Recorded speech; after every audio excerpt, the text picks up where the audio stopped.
This happened a couple of months ago. I'm a freelance graphic designer, 32, living alone in my small apartment downtown. The city felt busy, but not alive. I spent my nights online, searching for company through social media. I thought I knew who I was meeting. I was wrong. It started on a Tuesday night. I was scrolling through Facebook when I got a friend request from a woman named Zara. She looked cute in her photos. I felt a little blush. Maybe that's why I clicked accept. Our chats quickly became intense. I really felt a connection. It felt a bit magical, but I kept asking her for a video call. Seemed natural, right? But she always had excuses. "My camera is broken," she said. "I have bad Wi-Fi," she claimed. I suspected something was off, but I didn't want to admit it. Over the following weeks, I met others online too. A guy who claimed to be an investor. He was suave, very rich. He typed paragraphs about his life. But when I asked for proof, he vanished. Maybe he was just busy. Then came a musician. He had a great voice in recordings, but when I wanted a call, he seemed to pull away. Each time I asked, I felt confused. I felt strange. Could these be scams?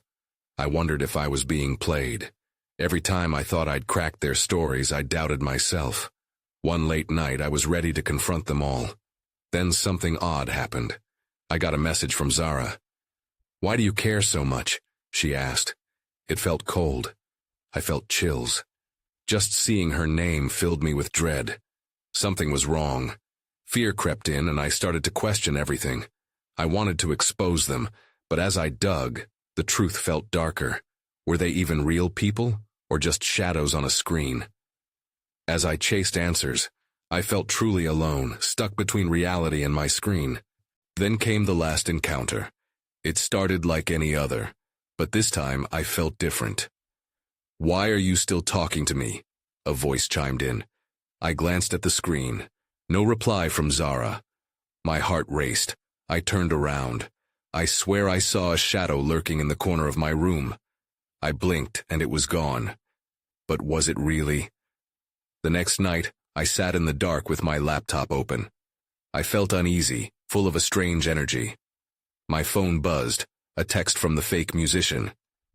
"Why do you trust her?" it read. I froze. I felt bile in my throat. I wanted to scream. I turned on my lights and dashed to look in every corner of my place. Nothing. Just empty walls and scattered thoughts. I was scared. Had my search for connection drawn something darker into my life? It wasn't long before Zara texted again. "I know you're looking for me." I could feel fear slicing through me. I sat frozen, my fingers hovering over the keyboard. What did that mean? No one else was in my apartment, but I felt a presence. Suddenly my screen flickered. I jumped back, my breath quickened. Again the text came through, but all it said was, "I know your secrets." My heart raced. I looked over my shoulder. Alone. Yet I still felt watched. I couldn't shake that feeling. Am I losing my mind? I needed to find out the truth, but where would it lead? The next day, I couldn't shake the unease. My mind raced as I tried to focus on my work, but every sound felt amplified. The ticking of the clock was deafening. I wanted to brush it off, to pretend everything was fine, but I couldn't forget Zara's chilling texts. "I know your secrets." What did she mean?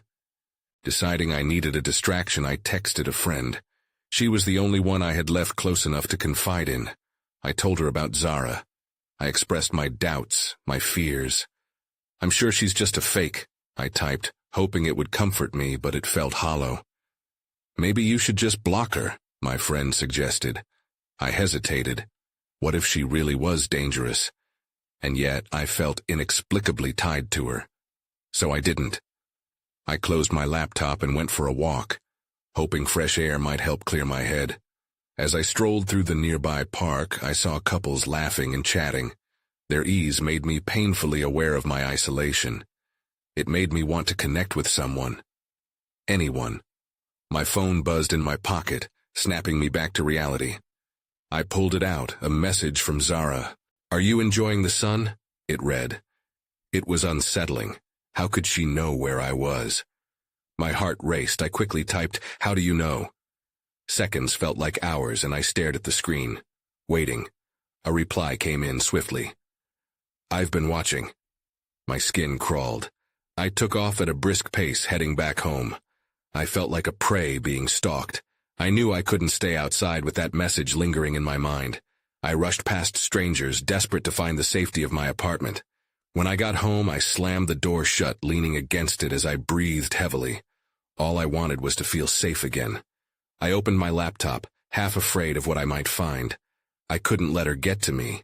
She wasn't actually here. But as soon as I powered on, a notification chimed. A new message from the musician. "Did you tell her?" it asked. Everything in me tightened. Was this a game? I typed back, "Who are you?" The response came quick again. "Someone who can help, but you need to listen very carefully." I felt a mix of dread and curiosity. I was tired of feeling trapped. "What do you know?" I replied, desperate for answers. But the screen paused, as if the words weren't ready to come. Then a new message appeared. "Meet me tonight, I can show you the truth." A part of me screamed to walk away, to ignore it all. But another part, a darker part, felt drawn in. I had to know if there was any thread of reality in this web of lies.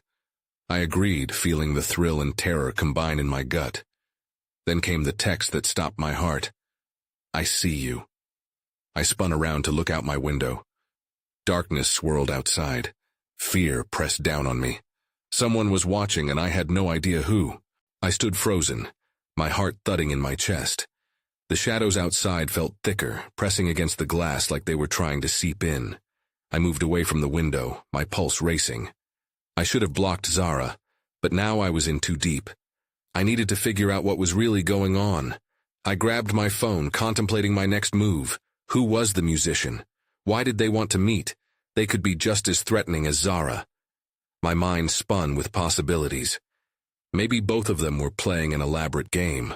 Or worse, maybe they were connected. A shiver ran down my spine as I glanced at my reflection in the darkened screen. I hardly recognized myself. After a moment of indecision, I decided to text my friend again. "I'm freaking out. Zara texted me again. I need to meet someone tonight, but I'm scared." The message was out, and I watched the screen, waiting for her reply. It felt like it took ages. Finally, it came in. "Be careful. Trust your gut." That wasn't much help. My gut was telling me I was in over my head.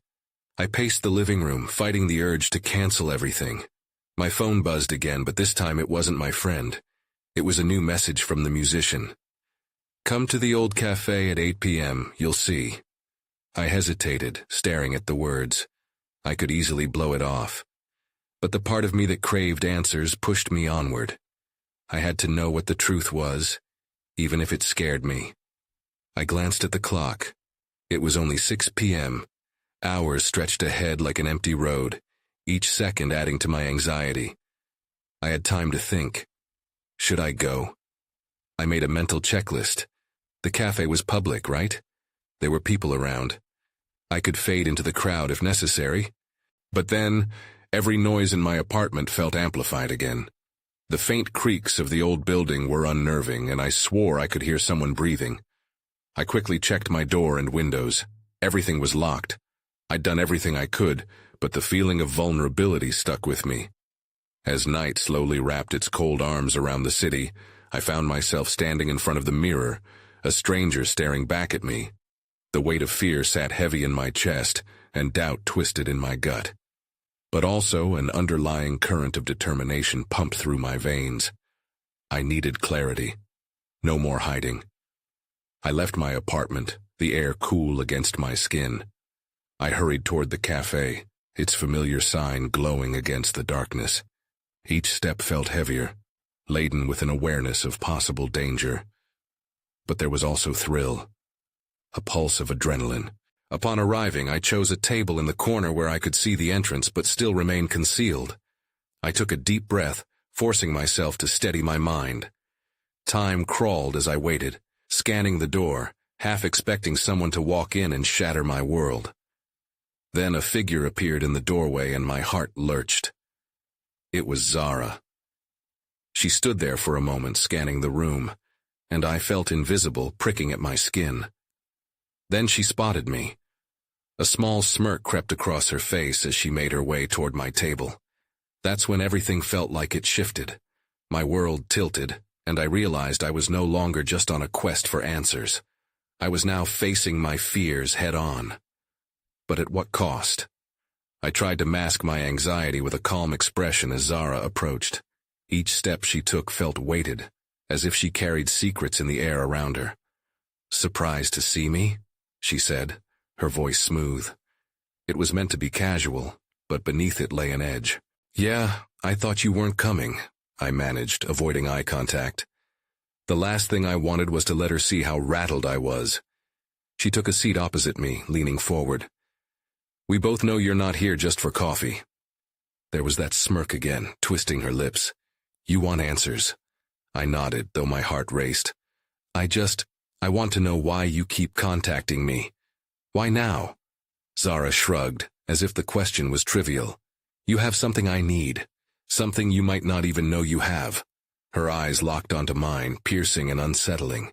"What do you mean?" I asked, the words slipping from my lips, a mix of curiosity and dread. She leaned back, folding her arms. "Let's just say there are people who think you're important. And when people think you're important, they come looking." Her words sent a chill down my spine. "What people?" Zara sighed, rolling her eyes like I was missing the obvious. "The usual players. Think bigger than just musicians and fans." I felt my breath catch. "So, you're saying I'm caught up in something bigger than I imagined? Like some sort of scheme?" "More like a game." Her tone was playful, but the glint in her eyes told a different story. "And in a game, there are always stakes." Just then my phone buzzed on the table. It was a text from the musician. "I see you, don't be afraid." Panic surged through me. It was too much. I looked up at Zara, who wore a knowing smile. "Looks like your secret admirer is watching. You should probably keep your guard up, don't you think?" "Why are you doing this?" I whispered, my voice barely audible above the cafe noise. "I thought you wanted to play," she taunted, leaning closer. "But maybe you're too scared after all." That struck a nerve. "I'm not afraid," I replied defiantly, even if I felt the exact opposite. Zara's eyes narrowed, searching me for something. She leaned back again, crossing her arms. "Fine, let's play." "I don't even know the rules," I said, my voice shaky. "Exactly. But think about it. What if the musician isn't who they seem? What if they're just another player in this game?" Her tone shifted, and I could tell she was reveling in my confusion. What did she mean? I wanted to trust the musician, but her words rattled me. I looked around the cafe. Did anyone else feel the tension? Did they know what was happening? As I prepared to respond, the room flickered as the lights dimmed slightly. My heart raced again. But this time, it wasn't just fear. It was something else, a sense of impending action.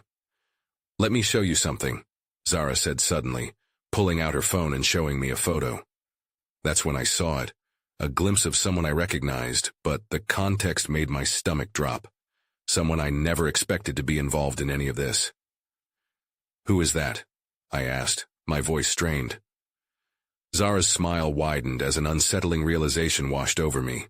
"Someone worth knowing," she replied, her eyes glinting with mischief.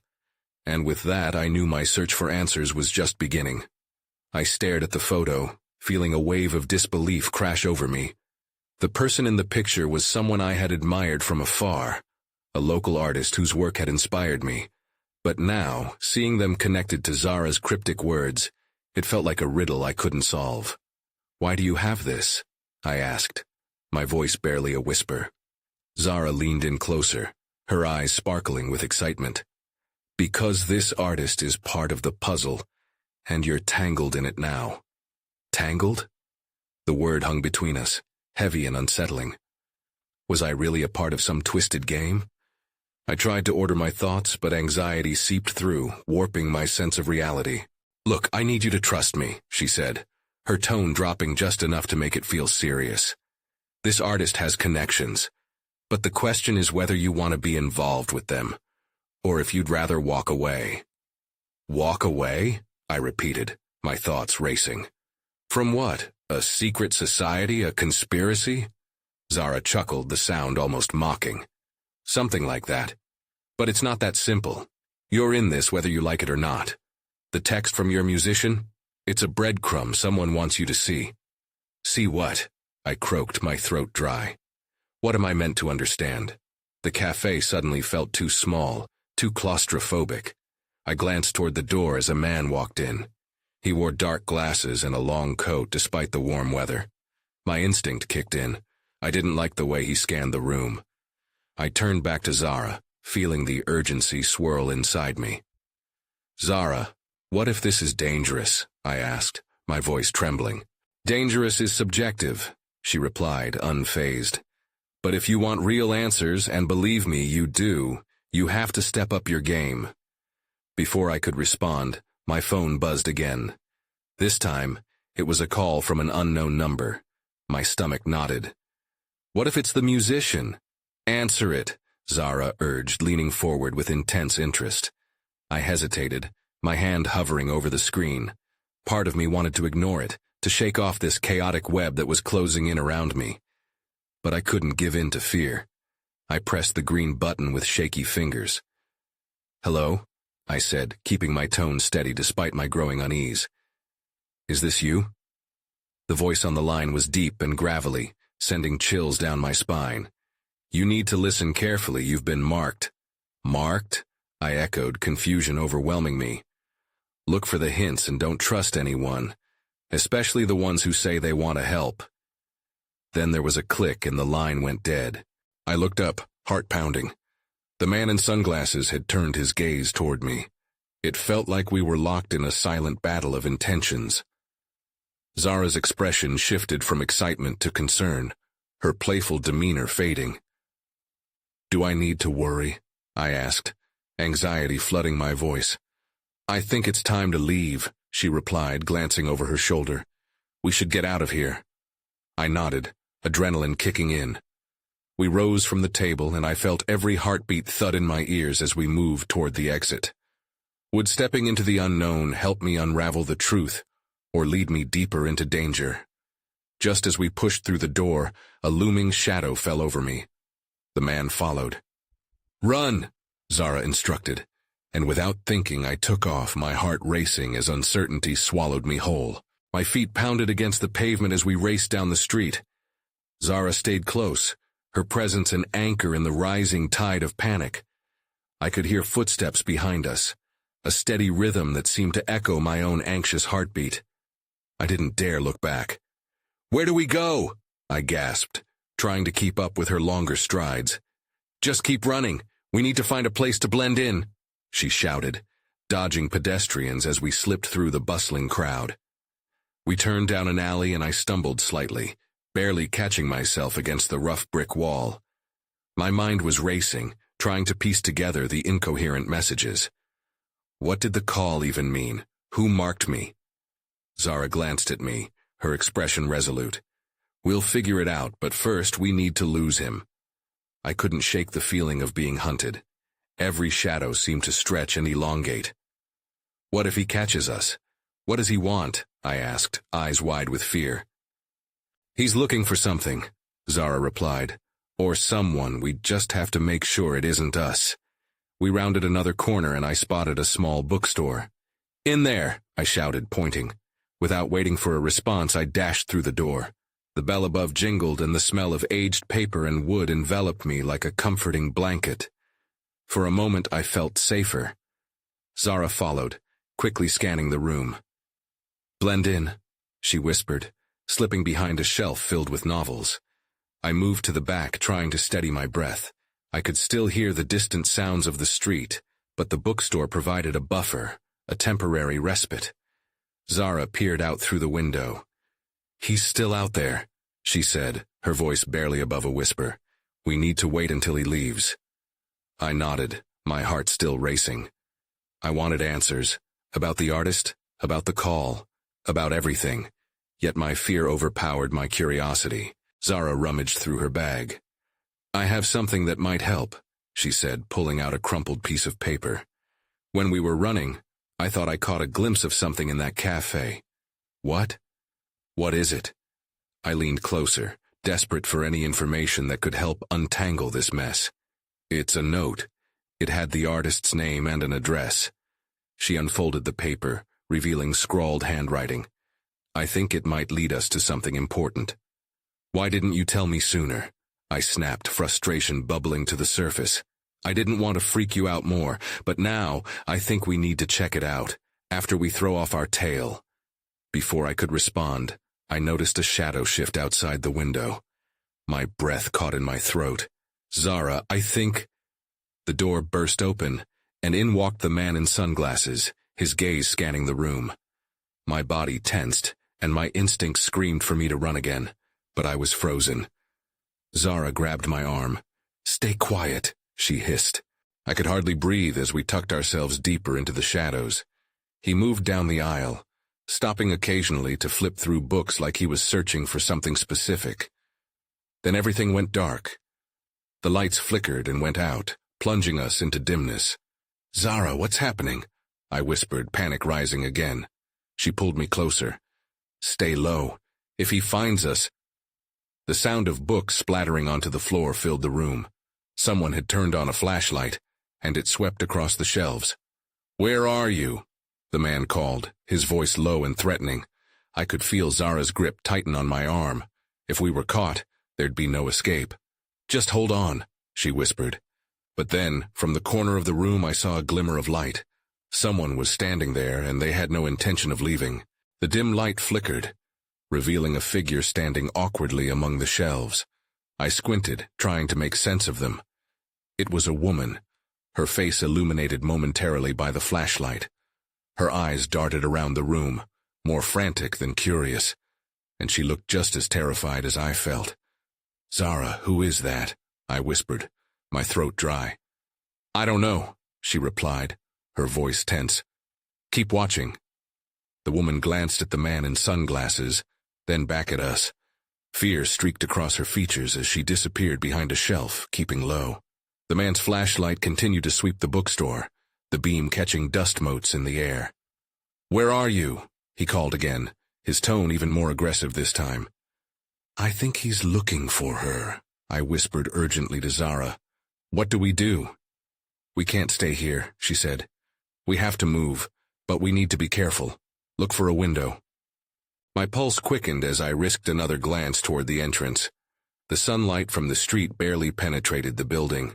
I could already sense that this room, once a refuge, was becoming a trap. As the man approached our aisle, I felt a wave of panic wash over me.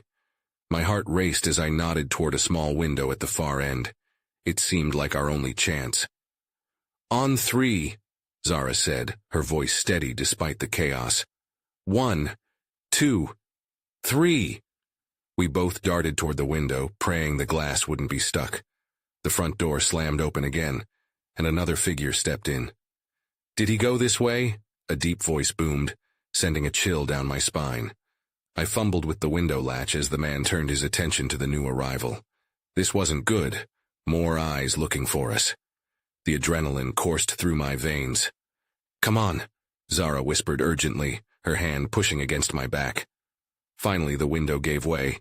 I pushed it up just as I heard footsteps thudding closer. Help! We need backup! The man shouted. I scrambled through the opening, feeling Zara right behind me. I landed hard on the pavement outside. Glancing back, I saw the man's frantic face glaring out the window, fingers gripping the frame. Go! Zara yelled, pulling me away from the bookstore. We ran, the chaos of the streets swirling around us. People walked by, oblivious to our desperation. What was that? I gasped, my lungs burning. Who were they? Not sure, she replied, her eyes scanning the surroundings. But we can't stop to find out. We need to check the address on that note right now. I dug into my pocket, the crumpled paper still warm in my hand. Where is it? I asked, trying to catch my breath. Just hold on, it's somewhere nearby.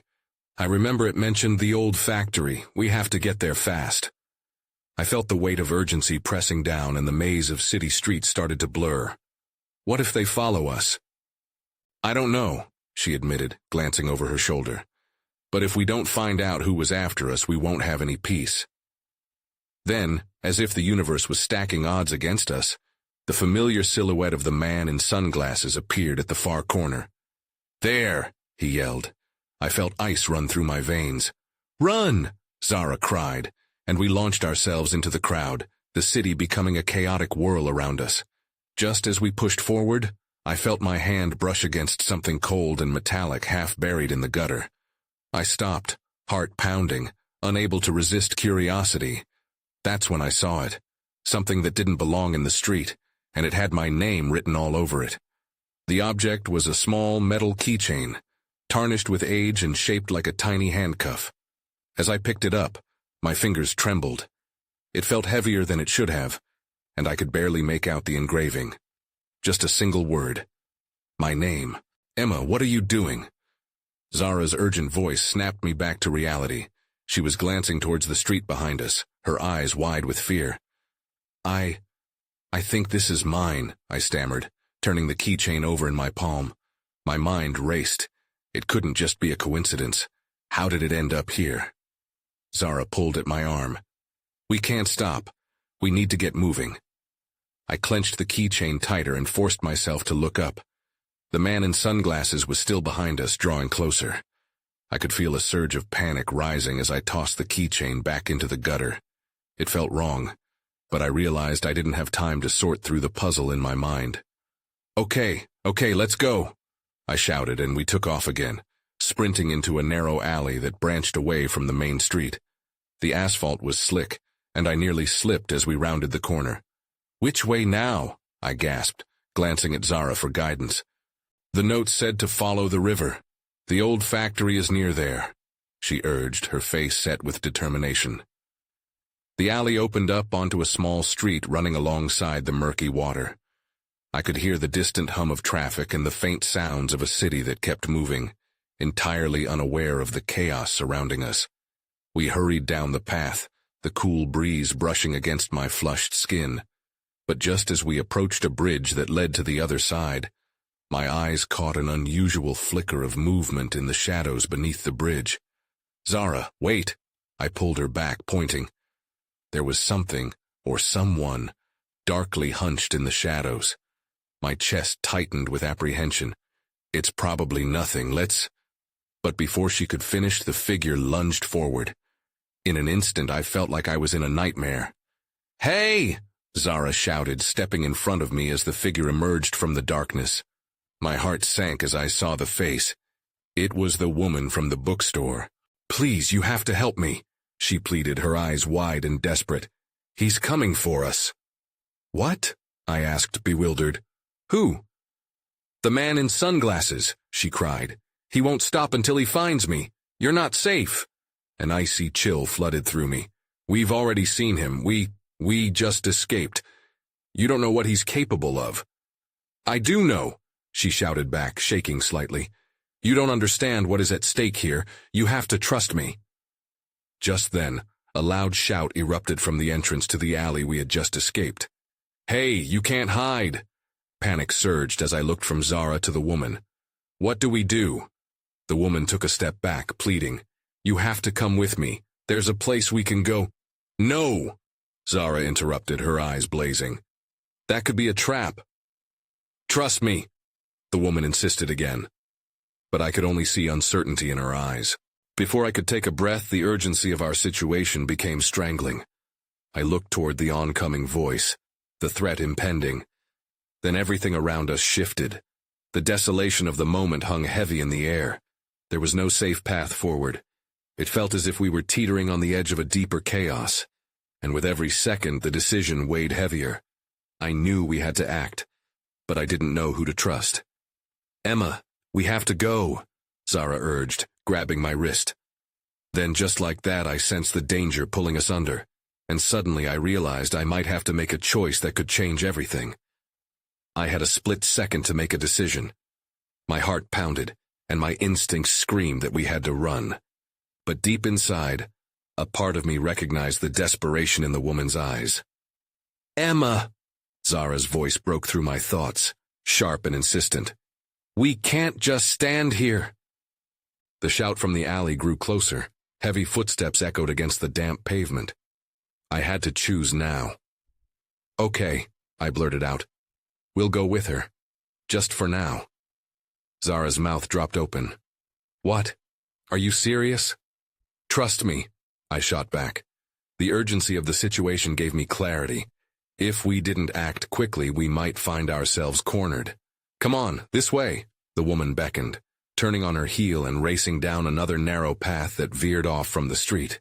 We hesitated for only a moment before following her, casting one last glance behind us. As we ran, I kept my eyes locked on the woman's back, trying to decipher her intentions. The dimly lit alley curved sharply, and as we rounded the corner, I felt a jolt of dread. What if this is a mistake? But there was no turning back. We plunged deeper into the darkness. My pulse raced, matching the frantic pace of our footsteps pressing against the cobblestones. Where are you taking us? Zara demanded, breathless. To safety, the woman replied, her voice low yet urgent. You don't understand what he can do. He's got people everywhere. Who exactly is he? I asked, grasping at any thread of information. His name is Derek. He's not just a bank thief. He's into much worse things. He'll do anything to silence me. Her eyes darted back as if expecting someone to appear. The thought made me shudder. I couldn't shake the feeling of dread settling in the pit of my stomach. Suddenly the woman stopped. We were at a locked door tucked between two crumbling buildings. Here, help me. Zara and I exchanged confused glances. What? This is your solution? Zara whispered. The woman fumbled with a key, her hands shaking as she unlocked the door. This is where I keep my research. I just need to grab something. The door opened and a dim light flickered inside, revealing shelves filled with papers and files. I hesitated on the threshold. Wait. What kind of research? Proof, she breathed, stepping inside and rummaging through the piles of documents. Proof of everything he's done. Before I could digest her words, there was a loud crash behind us. The echo of heavy footsteps sent my heart racing again. Go, go, go! Zara shouted, shoving me inside just as I heard the familiar voice call out. I know you're in there! The woman slammed the door shut. Adrenaline surged through me as we pressed against the frame with our backs, breathless and panicked. What now? I whispered, eyes wide as we waited for the worst. As the hammering on the door grew louder, I grasped the keychain still tucked deep in my pocket. Its weight grounded me, yet also filled me with questions. The woman turned to us, her face drained of color. If he finds us, we're done for. Then she lifted a tattered photograph from the table, eyes filling with intensity. But you need to see this. Before she could finish, the door rattled violently, splintering beneath the force of a looming threat. I held my breath, knowing whatever lay behind that door would change everything. The door splintered again, sending a fresh wave of panic coursing through me. I yearned for an exit, a way out of this terrifying game that had spiraled beyond my understanding. The woman, her face pale and frantic, held the photograph tightly in her hands. Look, she shouted over the noise as the door rattled again. She thrust the photograph toward us and I caught a glimpse, an image of people standing together at an art exhibit, a group I recognized. Among them was the artist I had admired, and horrifyingly, an image of Zara standing there, her smile radiant, completely unaware she was at the center of this nightmare. Zara, how are you in this? I blurted out, the tightness in my chest constricting even more. What does this mean? Zara's expression shifted from fear to disbelief, her brows furrowing. I don't know, I swear I've never been there. The door shook again, and the woman pressed closer, her eyes wide and pleading. He's coming for something bigger than just you or me. This is about connections, about people who want to control everything. We have to get out of here. I wanted to believe her, but my trust wavered with every passing second. The sound of heavy footsteps grew more pronounced, fists hammering against the door as the familiar voice of the man in sunglasses called out, I know you're in there. Open up. With each impact, I felt a panic surge within me, spilling over as I grasped for clarity. All this had started as a simple search for connection, yet here I was, wrapped in chaos, lie and truth intertwined where reality blurred like an unfinished drawing. "Emma!" Zara's voice snapped me back. "We need to make a choice now. Will you trust her?" The question hit me hard. Could I really trust anyone? My instinct recoiled at the thought of letting anyone steer me further into danger. But the urgency in Zara's voice pressed me toward reckoning. Behind us, the door shuddered against another blow, and I clenched my fists. What are we supposed to do? "Stick together, we find another way out," the woman urged, her brow damp with sweat. "Please." My heart raced as the door creaked under the pressure.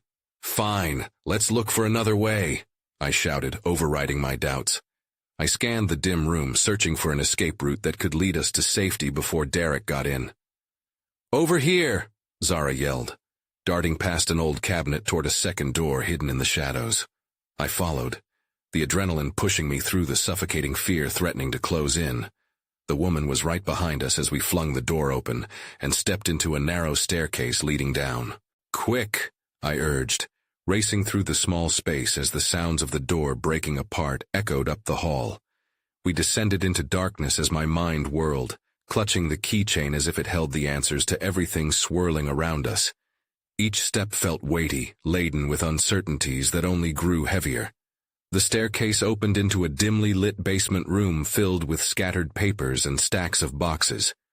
"What is this place?" I gasped, trying to catch my breath. "It's where I keep things, evidence, documents, everything that could help shed light on what he's doing," the woman explained urgently, glancing over her shoulder. "But we can't stay too long. I need to find my files." The gravity of that choice loomed over us as I stood frozen. I didn't want to doubt her, but everything felt tangled in lies. "What do you mean, what he's doing?" I pressed, my voice trembling. She turned to me, desperation etched across her features. "He's involved in something more sinister.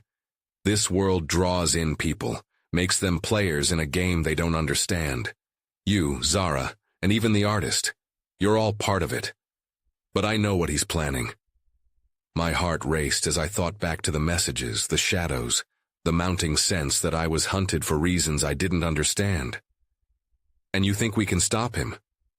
"No, but we can expose what he's done," she insisted, rummaging through a stack of papers.